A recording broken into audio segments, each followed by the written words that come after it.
This is Louis Reese. This is episode 3 of my podcast, the Kid from the Cove podcast. Today, I'm lucky enough to be joined by a friend of mine from high school. He was a tremendous athlete. I truly look up to him because of his belief and his faith in God and his ability to put in hard work from when we were kids to today. His name is Ron Thompson, and I'm looking forward to having him on.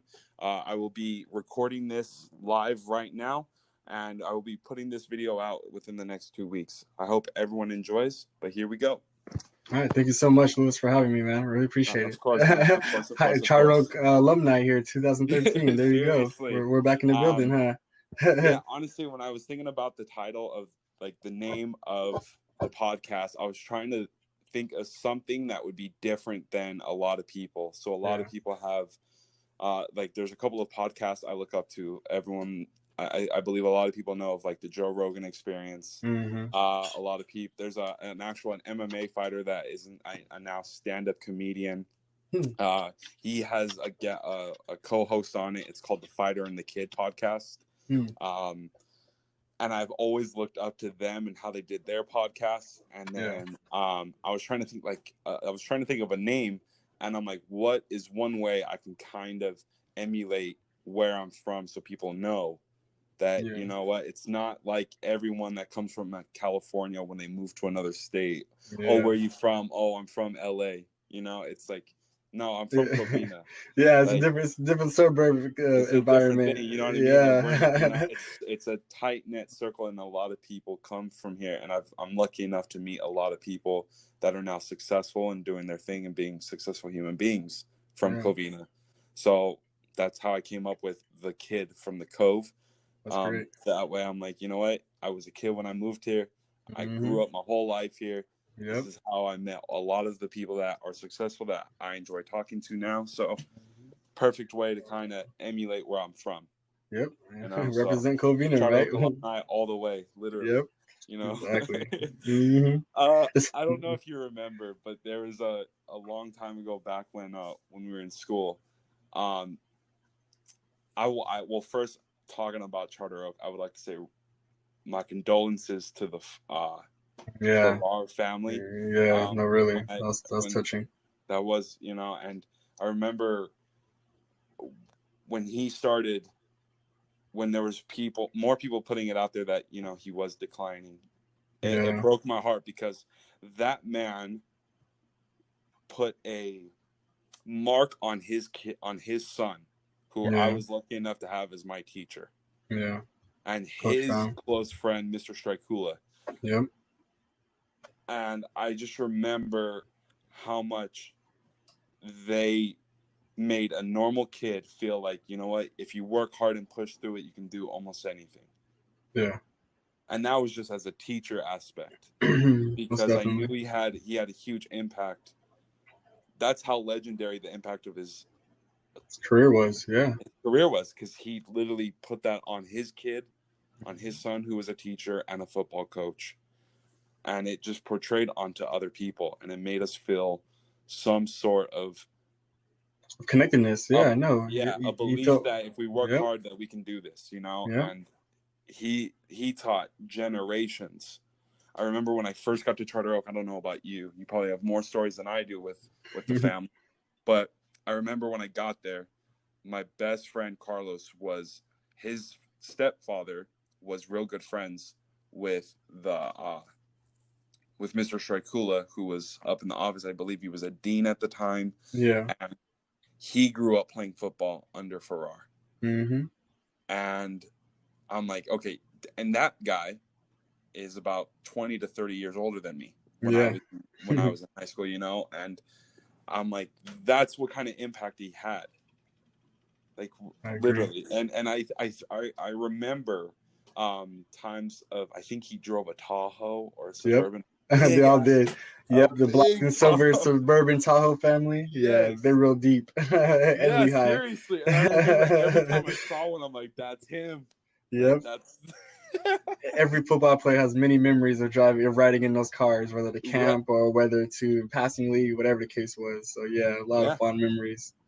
Yeah, seriously. So I remember those, and I'm like, oh man, you know, I look at it now and I'm like, okay, I wasn't very close to Farrar, but how can his memory for other people be so powerful that I can take it on with myself? In the sense that I guess he made people feel together and feel united, no matter who you were, no matter where you came from. And that's a Yep. great thing to have, to bring young men together for one goal and to Yeah. believe in it. And that's something that you can carry with yourself as an adult and as a man moving forward. 100%. Without a You know? doubt.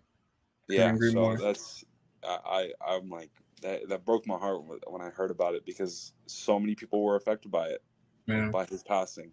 And it, I remember, I think a lot of people were like, oh, we're trying to get donations to help with the school and everything. And I think I donated like $100 because I'm like, it's only $100, but it's going towards a good cause. It's Yeah. something that will help the next generation, and unfortunately kids now that go to that school won't have the privilege of knowing that man, Yeah. or just talking to him. He was so knowledgeable about the game of football too. Yeah. And knowledgeable is about life in general. You said something, you said, what kind of impact did he had?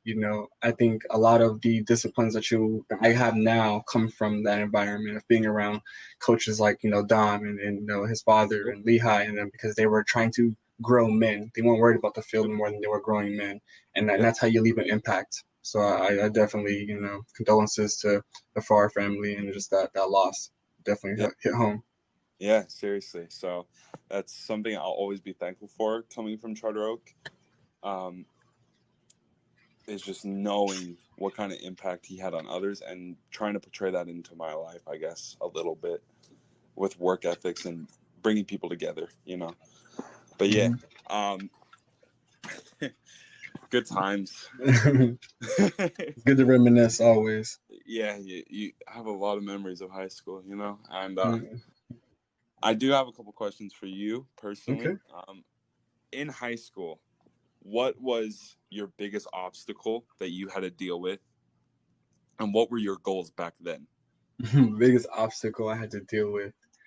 Uh, I think my insecurities, to be honest with you. I feel like all throughout high school, I had to deal with insecurities, being a freshman and coming off of being at a continuation school to back to real I world. remember. And then being the skinniest little kid out there, the least amount of football experience, and people just feeling like I had something to show for it, and I really didn't. So I felt like I was always trying to prove myself, like I was always trying to be somebody, and that's probably the biggest obstacle. But with that came a drive to be better. It was always a drive to grow and to not be where I was yesterday. And so a lot of my goals was for high school wasn't necessarily the athletic. I think the athletics was me competing, but not necessarily the winning aspect. I think the competing was just for me to build disciplines and character and strength. Yeah. But I think the real goals were came to academic goals. My goals was to graduate above a 3.5 GPA, graduate with a 3.8. My goal was to make sure I was involved in church. I was a leader of a student ministry at the local church, and participating in varsity sports while trying to maintain that grade average. So I think I was more focused on building myself and my future more than anything else that was actually going on. Oh man, you know what? I was thinking about that. I remember, um, in 8th grade, I think I saw you at continuation school, and I was like, this kid is he's a little tall and a little lanky, but he's so skinny. And then I remember being able to get to know you a little bit and being like, this kid's hilarious. Like, why are we getting in trouble over typically just dumb shit? Yeah, every time. Yeah. So when you talk about having those goals to hit the 3.5, when we were younger, I felt like we were at a time where I guess it was abnormal for us to just not want to try to fit in. It was like Yeah. we were all, if me personally, hearing what you said kind of sent off an alarm in my head, because I'm like, I tried to do the same thing, got me in trouble, didn't really focus on myself. I was more focused on other people's aspects and opinions of me. Yeah. And it was like, as I got older, I started thinking about those days and being like, why am I, or why is this guy insecure? Why am I worrying about what this guy thinks of me? If I'm doing good, I will attract good people to my life. Yeah. You know? So when you speak to that, definitely shocking, because like I said, like me and you have talked, was you used to be a tiny guy. I was never a tiny kid ever in my life. I never was. I never will be. Yeah. By the senior year, I remember you walking into my class, like I was telling you, and being like, who the fuck is this guy? Why is he so big? Like, is that Ronald? Like, that's Ron? Like, what? I remember going to my best friend and be like, dude, Ron's huge. Like, he looks good. Like, he dedicated his time and his effort into feeling more confident and realizing that, you know what, I don't need to do these dumb things anymore. I'm going to set my goals. I'm going to reach for it, and I'm going to go for it no matter what. I'm not going to be that kid from 8th grade. I'm not going to be the kid from my freshman year getting in trouble. I'm not going to be that scrawny little kid that's just people are looking down on. Yeah. You know? And frankly, that was one of the, looking from you from then to my senior year, you and a couple of guys were guys I was like, man, Lewis, what are you doing? Like, what are you doing with your life? Like, you got these kids, they're the same age as you. It's time to man the fuck up, and like, you know what I mean? Yeah. And I know a lot of people. I was lucky enough to know a lot of people in high school, just like you did. Yeah. And I was able to connect with tons of different people, older, younger, races, whatever the case may be, you know? And there was stuff that, looking up to you, looking up to Bobo, looking up to Matt Cisneros. There's a baseball player I was friends with, Daniel Vasquez. I looked up to all these guys and were like, I want to be like them. Not realizing that it's okay to find inspiration in that, but it's not okay to try to be like someone else. You 100%. Be the best version of you and better yourself every single day, and eventually you'll be living a happy, successful life because you've lived your dreams and your goals and you've accomplished them. Yeah. And those were things that I saw at a young age that I can't help but think that had an impacting effect on me personally, because I looked up to people like you. And that's big, because you never would have thought. You know what I mean? That's huge, man. I mean, even for you to list, those guys, those are people I looked up to myself. The Matt Cisneros, the Daniel Vasquez. I've known Daniel since middle school. We were really good friends, and these are people who just naturally had a leadership demeanor. They didn't have to demand it, didn't have to, go begging for it. People just naturally just gravitated towards who their character was, and I think that's what really kind of held me together, seeing people with good character, not anything that, because people have different opinions about people, but just based off of who they were when they were trying to be their best, you know what I mean? When they're trying to actually take care of people and lead people and help people. Those are the people that, you look up to. And that's no different from today. The older you get, you still look up to people who have that heart to serve and to take care of people, because no one wants a selfish person leading them. Agreed. Yeah. I don't know how big you are on social media, but one of the guys I look up to is, now I had the people I looked up to when I was a kid, when I was 16, 17, 18 years old until we graduated. But there was guys I looked up to now, like, for inspiration, because just like you were in a transformation of like, I'm tiny, I'm scrawny, like I'm not, I don't feel physically, like I don't feel exuberated or excited to be me today. So I got to put in this work to be in this shape. Back in November, when my weight hit a peak, I was like, all right, who can I try to find inspiration from? Because frankly, I wasn't finding it in myself anymore. I was like, you know what? You're a good person, but Lewis, being a good person doesn't get you in shape, doesn't get you where your goals are. It just doesn't, unfortunately. So I looked up to guys like Joe Rogan. Literally. I looked up to cheesy. It's gonna sound cheesy, but Dwayne Johnson, that Not at all. motherfucker puts videos out that make you feel like you can bust a hole in the wall. Yeah, and his action films just, are amazing. So you have to want to live that lifestyle, right? Yeah, seriously. I'm like, it's not.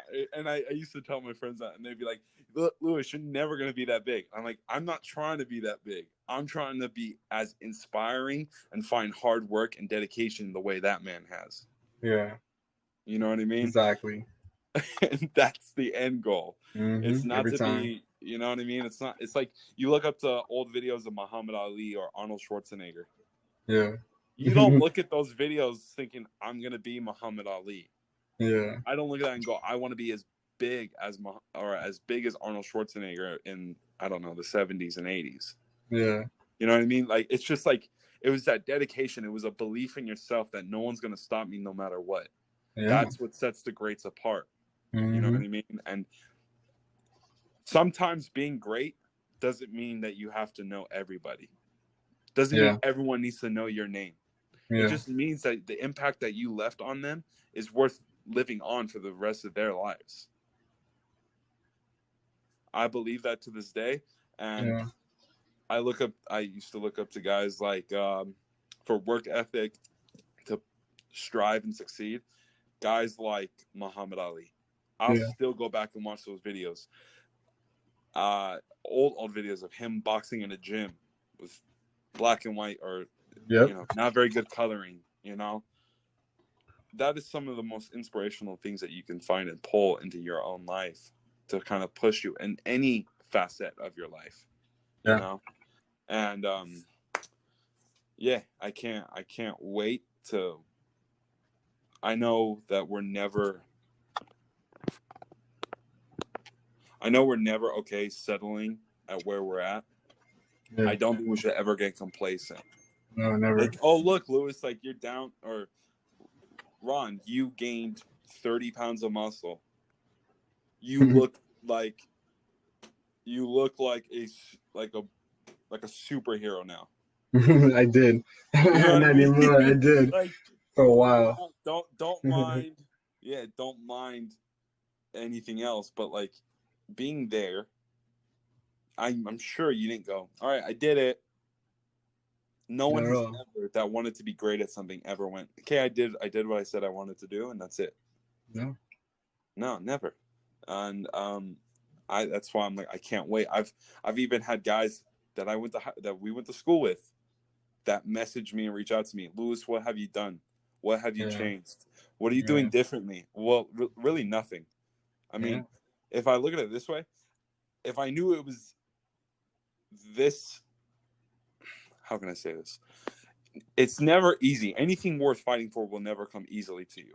Not at all. So I'm not going to say this is easy because it's not easy. I can easily, I believe that I took a mental approach to my life after not focusing on me for so long. I was like, all right, we're going to focus on you. This is what you want to do. This is what you got to do. Talk to these people, and see where it goes.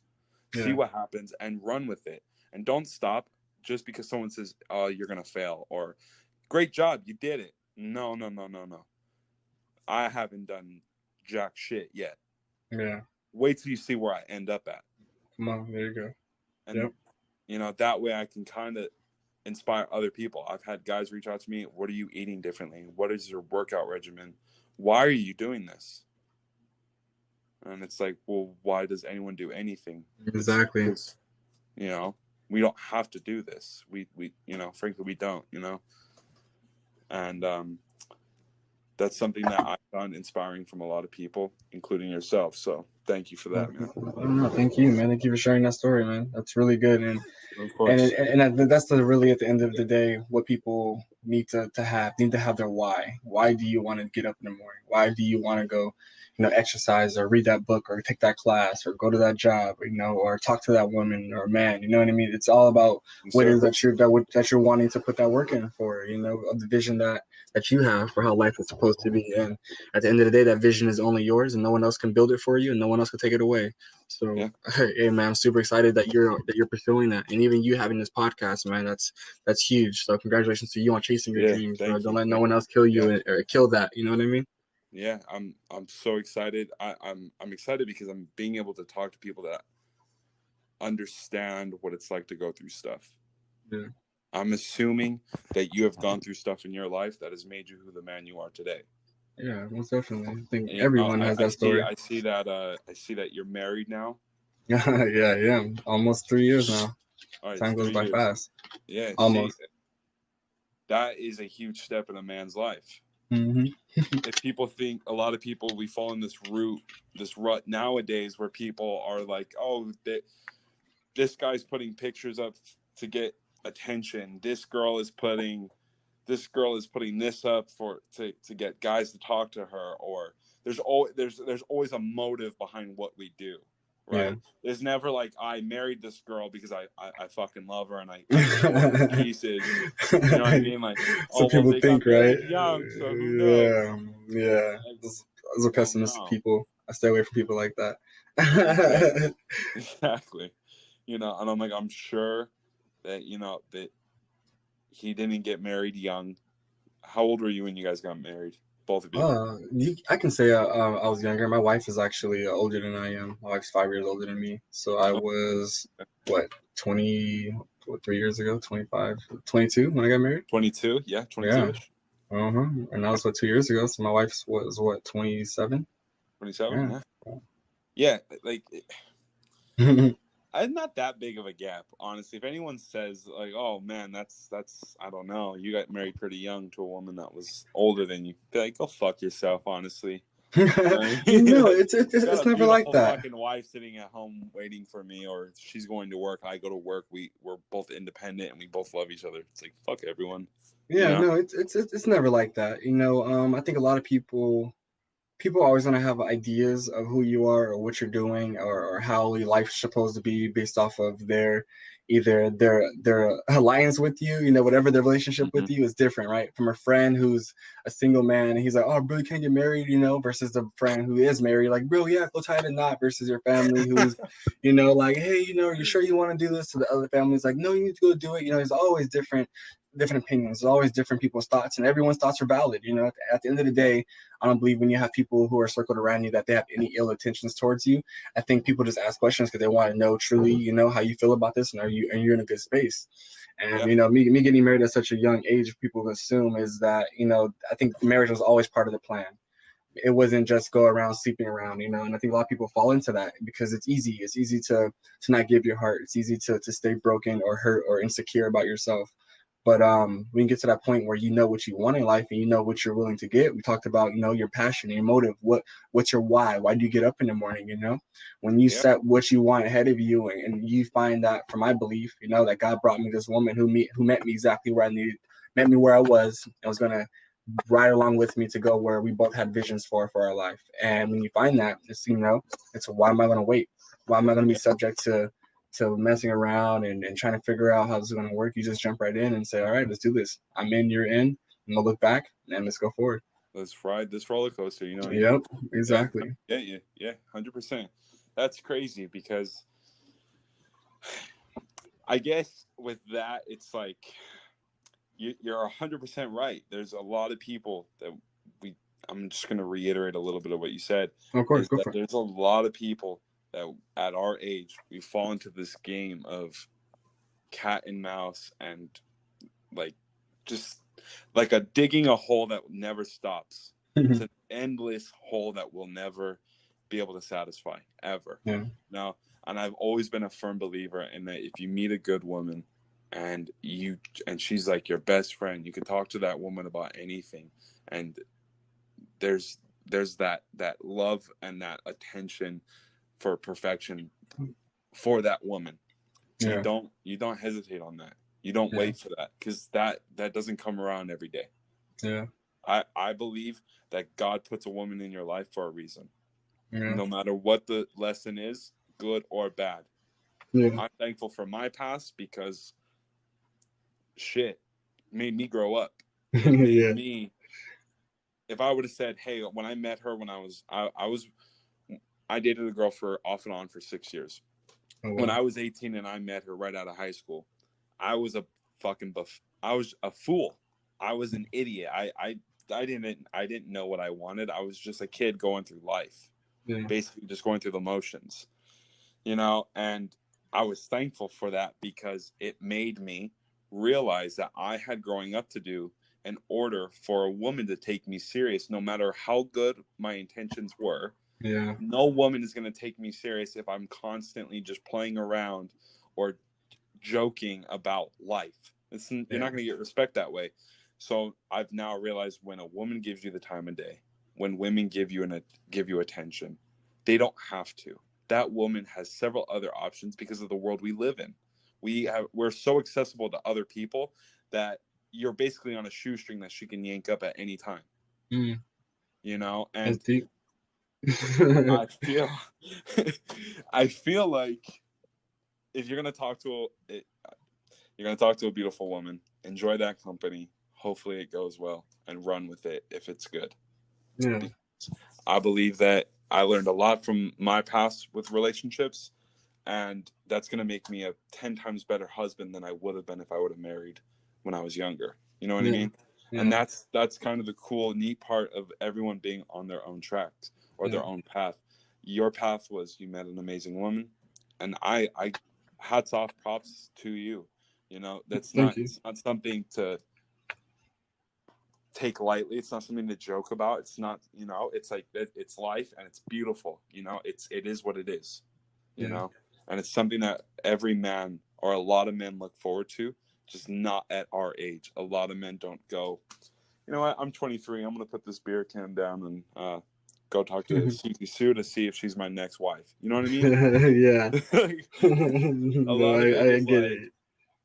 So when I talk to women, like I'm gonna be having future women on my podcast, and I would love to just get their take, a Yeah. deeper take onto why men are the way they are, why women deal with what they deal with from men. Because to be honest, it's not like women don't mistreat men or play games, because we all do at times, depending on who you meet or who you come Yeah. across with.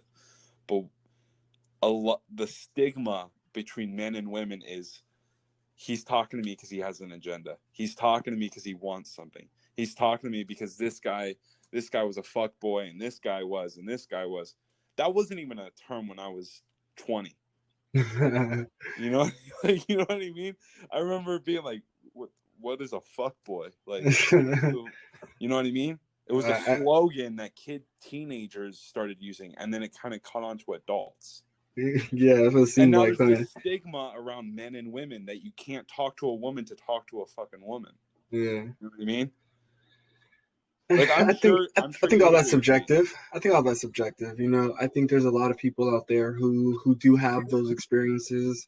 I think a lot of people don't have the experiences, but have the verbal just experiences of other people, and that sits in the back of their mind. You know, I think at the end of the day, relationships, everyone has their walls up. Men have their Yeah, walls up. Women have their walls up, and when people really fail to realize that a relationship takes taking down walls and becoming closer together, and not just physical, but that means literally emotional, mental, you know, spiritual for some. yes, sir. And so when people aren't ready to be vulnerable or transparent, because we live in a society that's so destined for us to be self-dependent and preservative. I'm sorry, that people No, just don't allow people into their space to share life with them. And I think that's what marriage, and that's what I've had to say marriage is. Marriage is saying, hey, I don't have all the answers figured out. I don't think you do either. I'm flawed. You're flawed. But hey, this seems like we can make a nice little journey. Are you willing to go on this journey with me? And you guys jump together onto this new platform because it's not just your platform or her platform anymore. It's your guys' platform. It's yeah, both of you guys, and then you yeah. guys go figure out this journey. It's no different. You're still yourself. You're still your own self. You still got to dress yourself. You still got to motivate yourself. Still got to discipline yourself. Now you Agreed. just have somebody with you to either hinder you or help you prosper. And that's the difference between, I believe, a good relationship and a bad relationship. And it's pretty I simple as that. I like what you said right there, man. I fucking love that. It's gonna either make you prosper. I I I'm like, man, that's fucking true. Honestly, I can't disagree with that by any means. You know. And I'm curious, one of my questions that I wanted to ask you was, did your guys' faith, or was your faith part of what brought you guys together? Believe it or not, that's the first thing that brought us together. There was a season where I felt like, well, it was a season that I was lost. It was a season that you can say I was a quote F boy. You know what I mean? And Yes. and as much as those were places that I can't let go, those pasts that you hate because you have that title to it, because it labels you as a person with a wicked heart. My heart wasn't in the wrong place. My securities were driving my actions, and it wasn't my heart that was leading. And so when I finally was trying to get out of that rut, get out of that dark place, you try to do the other thing. When I stopped relying on the looks and the chemistry, and I started taking it personal and saying, this is about where I want to go. Where I want to go includes God. So therefore I say, hey, our relationship is based off God, and that's what brought me and my wife together. That's what helped us get through the hard times, the good times, the times where we were unsure, even the times where, that are to come, where we maybe feel unsure about some things. But when we took our vow, we took that very serious. We took it with the intent of our faith being a part of that, and with that, it's one of those things that we just keep working on, and allowing our faith to keep guiding us and growing us together. Yes, sir. Amen to that, man. Amen. Yeah, I think that's amazing, and I can't imagine how strong, through ups and downs in your life or her life or your guys' life together, like you said, your guys, like because it's no longer about me, it's no longer about you. Yeah. How much that's affected you to be the man you are today, because My faith. yes, yes, sir. The faith is a working thing. It's never complete. It's never not enough. It's exactly what you needed, but it grows as you grow. Always had faith. I had faith in middle school when I was getting kicked out. That helped me go from being kicked out of a continuation school to back on the football team and working out and being more disciplined. It was my faith that transitioned me from worse to better instead of from worse to worse. You know what I mean? Yeah. Faith kicked in continuously all my life, whether it was after high school, during high school, before getting married, during marriage, having a kid, whatever the case is. It's always been my faith that keeps me going. So that's just without my faith. Yeah. And I don't mean that from a religious standpoint. Let me be very clear. That doesn't mean I go to church on Sundays and, Yes. oh, praise the Lord. Like, no, I mean from a real faith of understanding that I believe what I believe in, and I believe that it is good, and I believe that I can make an impact in believing what I believe in. So it's Yes, been sir. uh, Yeah, it's been a I different agree. story. I agree. I was actually talking to a friend of mine now, and she's another podcaster, and we were talking about her her wanting. I was explaining to her how I became religious, because growing up I was not by any means. My family, when you're young, I believe your family, if your family is, you are, because your family will bestow that upon you. You know what I Yeah. mean? Hmm. And growing up, I never had that, so I never felt uncomfortable about going to church or anything like that. But I remember, I think I was 21 years old. This was about 4 years ago, and me and I had a big falling out with a couple of close friends that I cared deeply about. I had a big falling out with a woman that I was in love with at the time, and I was like, why am I feeling this way? It's not the loss of the person, it's the loss inside of me that I feel. I don't Yeah. know what and I went to my neighbor Dre, and I asked him, and he was like, I think you should pray. Well, Like, just, yeah, and he goes, you don't need to go to church, Lewis, to pray. Because you can pray at your dining room table. You can pray at the front porch when you get done with a run. You can pray inside your vehicle. yeah. You can pray at your bedside. You don't need to pray inside a church to believe in a bigger faith and to believe in God. And I'm like, you know what? You're right. So I remember I started praying every night before I went to bed and when I ate a meal, because I was Mm. thankful for that meal, because Yeah. I knew that there was something bigger that can bring me and my faith closer together. And that was it. Yeah. Realizing that, you know what, God made me who I am, and I don't need to be this guy to this person. This person might think this of me, but I don't think of that of me, because we're all made differently. We're all genetically built differently. And as long as I can build myself up and pursue it through my love for faith, through my faith, then I'm going to pursue that. But I was telling her that, and I go, you don't need to go to it. And I basically told her the same thing that people had told me. I said, you know what? If you want to go to church, by all means, go to church. You know, if you don't want to go to a church, you don't need to go to church every single Sunday to be considered to have faith in, to have a faith. You know what I mean? Whether if you're Christian, Catholic, whatever the case may be, you know? And I remember I had gotten, when I started praying, I felt so much stronger. That's good. I guess spiritually, I was just like, you know what? Like nothing, I feel bulletproof almost a little bit. It was an unexplainable emotion that I couldn't explain, you know?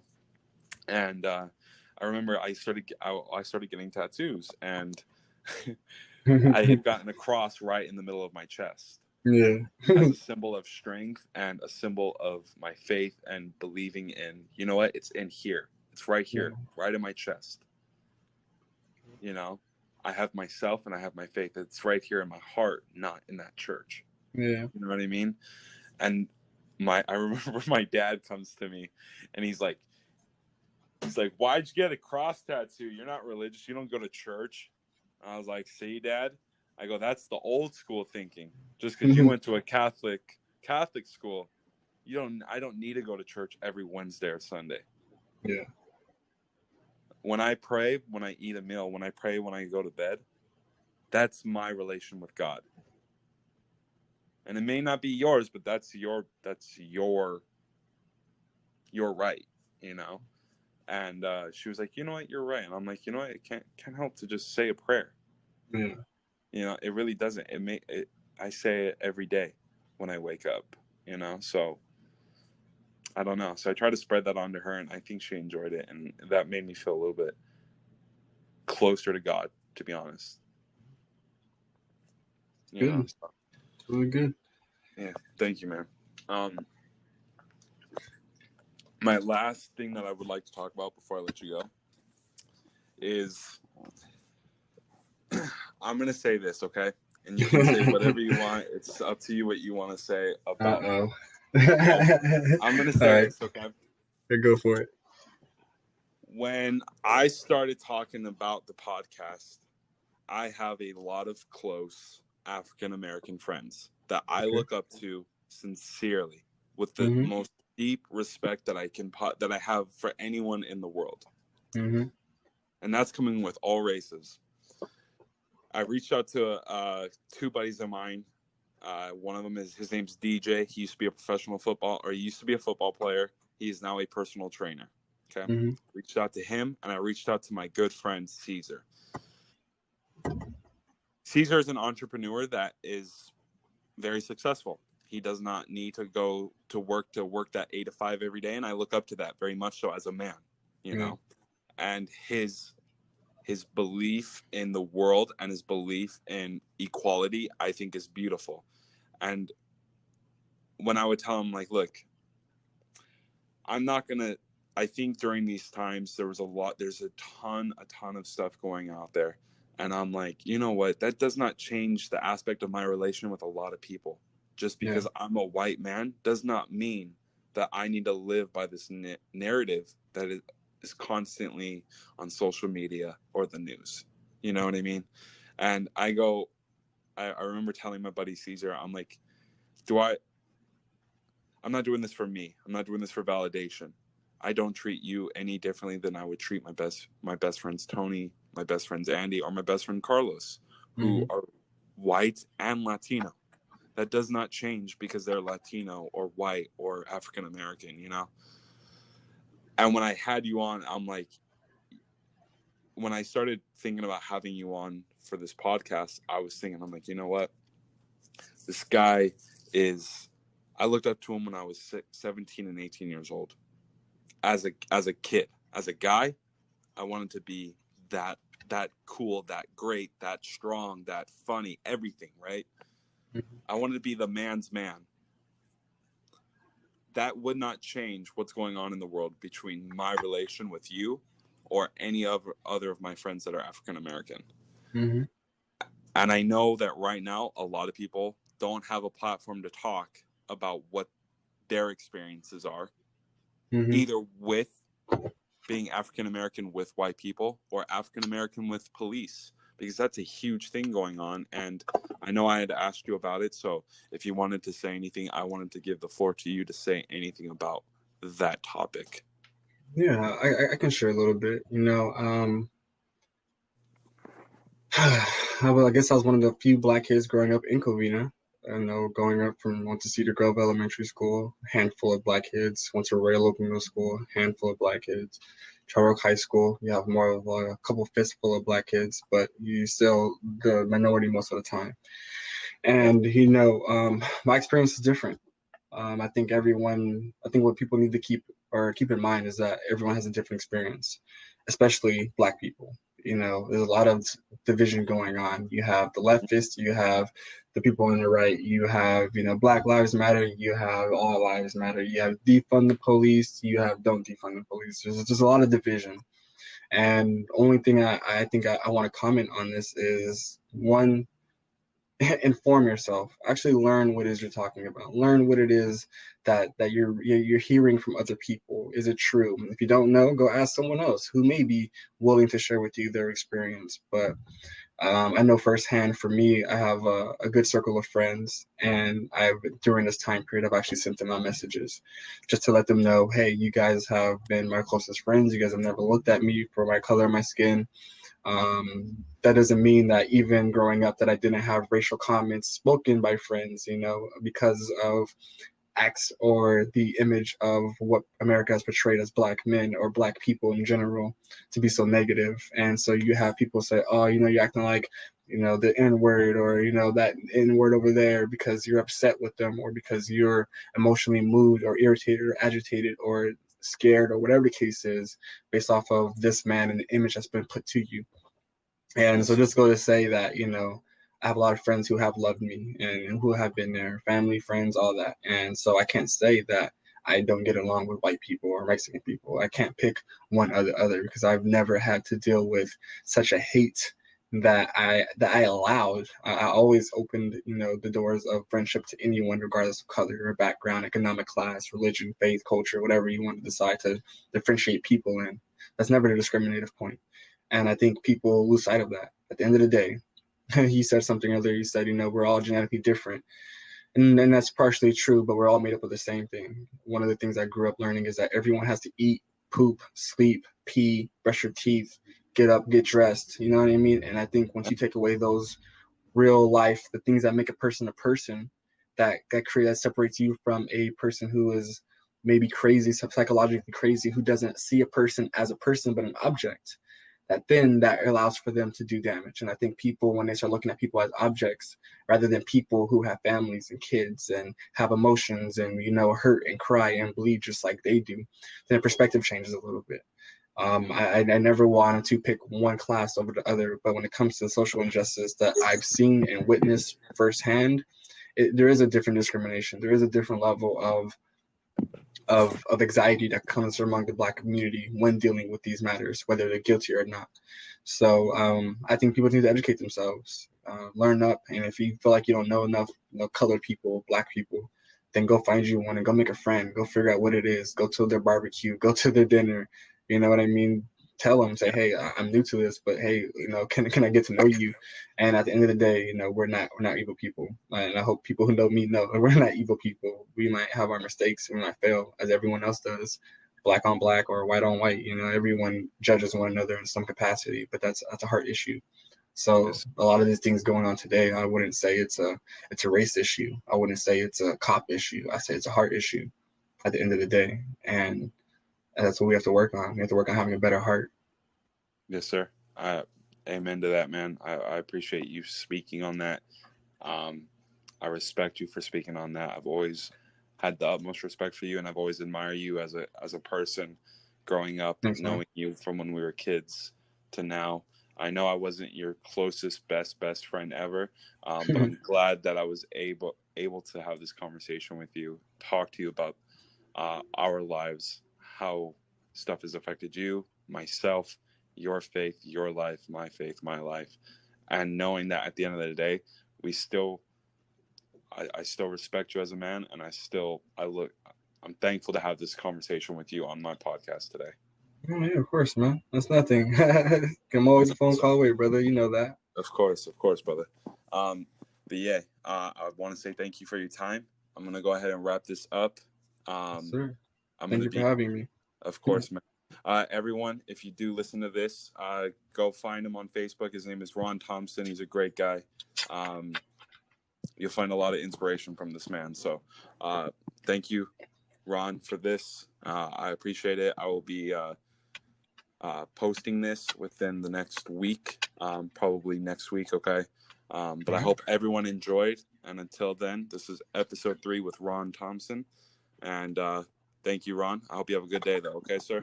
All right, you too, brother. All right. Salute, brother.